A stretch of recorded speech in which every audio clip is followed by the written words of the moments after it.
بسم اللہ الرحمن الرحیم۔ السلام علیکم ویورز، اردو سٹوری پلس میں خوش آمدید۔ آج میں آپ کے لیے ایک اور سچی کہانی لے کر حاضر ہوئی ہوں۔ امید ہے کہ کہانی آپ کو ضرور پسند آئے گی۔ کہانی پسند آنے کی صورت میں اس ویڈیو کو لائک کیجیے اور اس طرح کی مزید کہانیاں سننے کے لیے ہمارے چینل اردو سٹوری پلس کو سبسکرائب کیجیے۔ ہم ایک گاؤں میں رہا کرتے تھے۔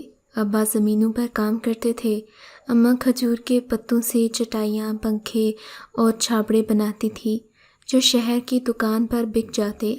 ان دنوں ہم بچے تھے اور کھیتوں میں گھومتے پھرتے تھے۔ ہمیں صرف 2 وقت کی روٹی سے مطلب ہوتا تھا۔ گھر میں غربت بہت تھی، ہمیں اس غربت کا احساس نہیں تھا۔ سر پر باپ کی شفقت کا سایہ اور ماں کی ٹھنڈی چھاؤں میں میٹھی نیند سو جاتے تھے۔ ہوش سنبھالا تو وقت اور حالات کو بدلتا ہوا پایا۔ زمیندار نے اپنا مربع بیچ دیا۔ جس نے خریدا اس نے ٹریکٹر اور تھریشر بھی خرید لیے۔ جو کام وہ ہل اور کسانوں کے ہاتھ کرتے تھے، اب مشینیں سر انجام دینے لگیں۔ زمیندار کو تو ابا کی ضرورت ہی نہ رہی۔ نئے مالک کے ساتھ نیا ملازم آیا تھا۔ میرا باپ بیچارہ بے روزگار ہو گیا اور ہم گھر سے بے دخل ہو گئے۔ ایک رشتہ دار لاہور میں محنت مزدوری کرتا تھا۔ وہ گاؤں آیا تو ابا کو مشورہ دیا کہ تم لاہور آ جاؤ، محنت مزدوری ملے گی تو تمہاری روزی روٹی کا آسرا ہو جائے گا۔ والد دیہات کی زندگی کے عادی تھے، کھلی فضا کے پروردہ تھے۔ انہیں بڑے شہر کی تنگی راس نہ آئی، چنانچہ دوست کے ساتھ رہ کر مزدوری کر لی، مگر بیمار ہو کر لوٹ آئے۔ اللہ جانے یہ کیسی بیماری تھی کہ موت کا بہانہ بن گئی۔ گاؤں واپس آ کر صحت مند ہونے کی بجائے اس جہان سے سدھار گئے۔ اب دنیا میں کوئی ہاتھ ایسا نہ تھا جو دست شفقت ثابت ہوتا۔ ماں نے ہم تینوں بہنوں کو اپنے ناتواں بازوں سے کما کر کھلایا۔ 25 سال کی عمر میں بیوگی ایک عذاب سے کم نہیں ہوتی۔ ایک عورت کے لیے یہ کڑا امتحان ہوتا ہے جب اس کا جیون ساتھی اس پر 3 بچوں کا بوجھ ڈال کر راہی ملک کے عدم ہو جائے۔ ماں خوبصورت تھی، جوان تھی۔ اسے دوسری شادی کے لیے پیغام ملنے لگے، مگر ہر پیغام اس خوف سے ٹھکرا دیتی کیونکہ اس کے ساتھ 3 لڑکیوں کا ساتھ تھا۔ ڈر تھا کہ دوسرا شوہر صحیح نہ ہوا تو بچیوں کی زندگیاں عذاب ہو جائیں گی۔ ماں نے محنت اور مشقت کا راستہ چن لیا۔ وہ چہرے پر دوپٹہ لپیٹ کر سارا دن سڑک کے کنارے پتھر کوٹنے کی مزدوری کرتی، مگر کسی کو اس کی طرف انگلی اٹھانے کی جرأت نہ ہوتی۔ اسی وجہ سے گاؤں میں اس کی عزت قائم رہی۔ اس قربانی کا صلہ یہ ملا کہ ہم تینوں بہنوں کے رشتے آتے گئے اور ہم باری باری اپنے اپنے گھروں کی ہوتی گئیں۔ ہمارا ایک بھائی تھا جو ہم تینوں سے چھوٹا تھا۔ وہ 1.5 سال کا تھا جب اسہال کی بیماری کی وجہ سے چل بسا۔ اب داماد ہی میری ماں کے بیٹے تھے۔ وہ کبھی ایک داماد کے گھر رہتی تو کبھی دوسرے کے گھر۔ میری شادی جس شخص سے ہوئی وہ غریب ضرور تھا، مگر محنت کش اور اپنے کنبے سے محبت کرنے والا انسان تھا۔ اس کا نام آصف تھا۔ میری منجلی بہن کی شادی قدرے خوشحال شخص سے ہوئی تھی جس کا کپڑے کا کاروبار تھا۔ وہ ہمیشہ خوش رہتی۔ میری غربت کا البتہ اسے کافی احساس تھا۔ اس نے اپنے شوہر سے کہا کہ اگر تم تھوڑی مدد کرو اور آصف بھائی کو ایک رکشہ لے کر دو تو میری بہن کے گھر میں 2 وقت کی روٹی کا سامان ہو جائے گا۔ یوں سلیم بھائی نے مہربانی کی اور میرے شوہر کو رکشہ خرید کر دے دیا۔ کہا کہ جب توفیق ہو تو رکشے کی قیمت ادا کر دینا، ورنہ کوئی بات نہیں، تمہاری روزی کا سامان ہو جائے تو تمہارے بچے مجھے دعا دیں گے۔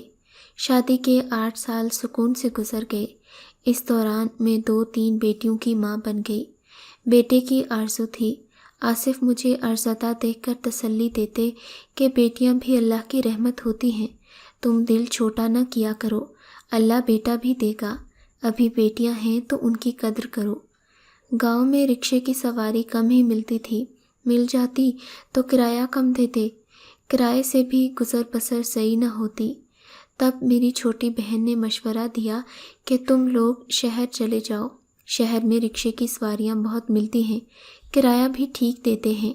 گاؤں میں رہ کر رکشہ چلانے سے حالات سدھرنے والے نہیں۔ میری یہ بہن بیاہ کر شہر چلی گئی تھی۔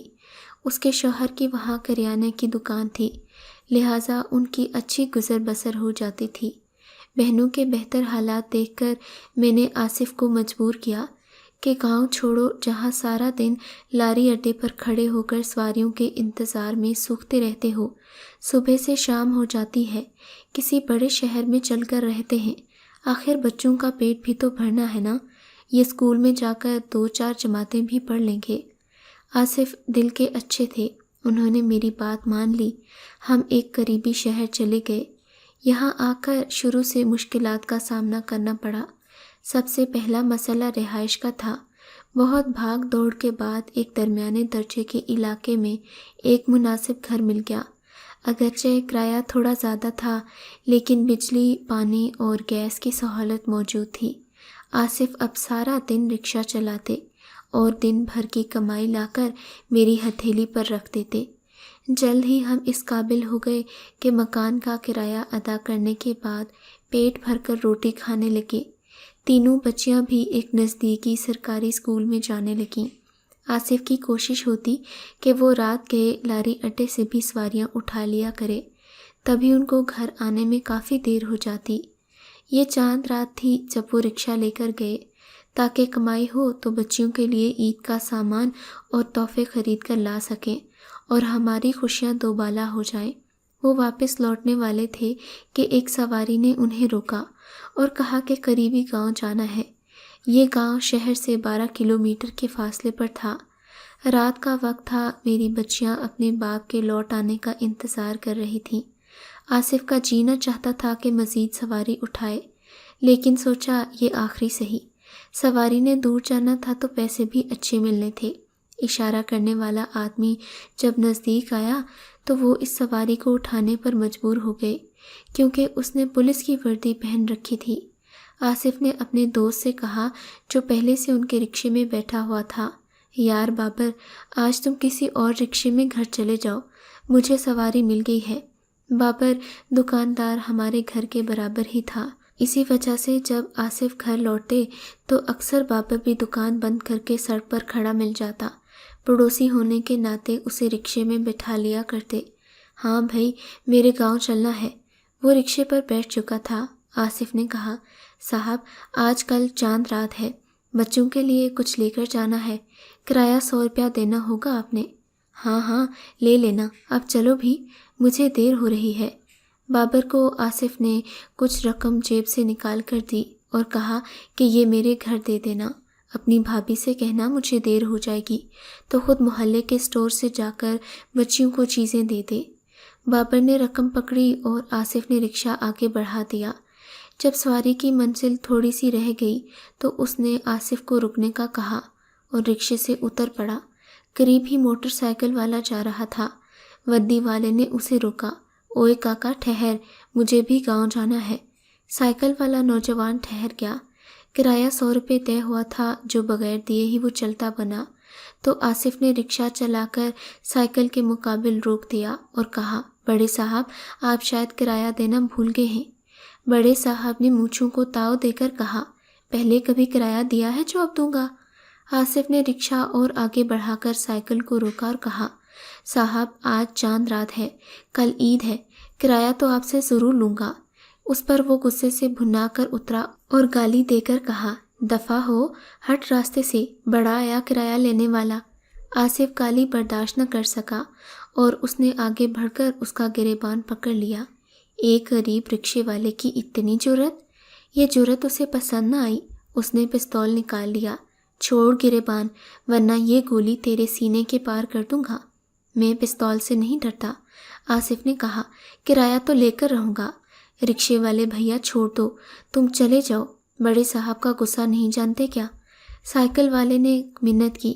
بڑے صاحب نے سائیکل والے کاکا کو بھی دھکا دیا اور کہا، تو بھی چلا جا، دفع ہو جا یہاں سے، میں خود آ جاؤں گا۔ وہ ڈر کر ذرا آگے چلا گیا۔ اسے پستول چلنے کی آواز سنائی دی۔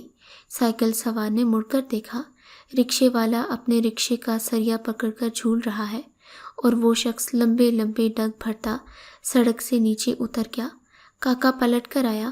اس نے آصف کو سہارا دے کر رکشے میں ڈالا، اپنی سائیکل سڑک کے کنارے ایک طرف کھڑی کی اور رکشے کی ڈرائیونگ سیٹ پر بیٹھ گیا۔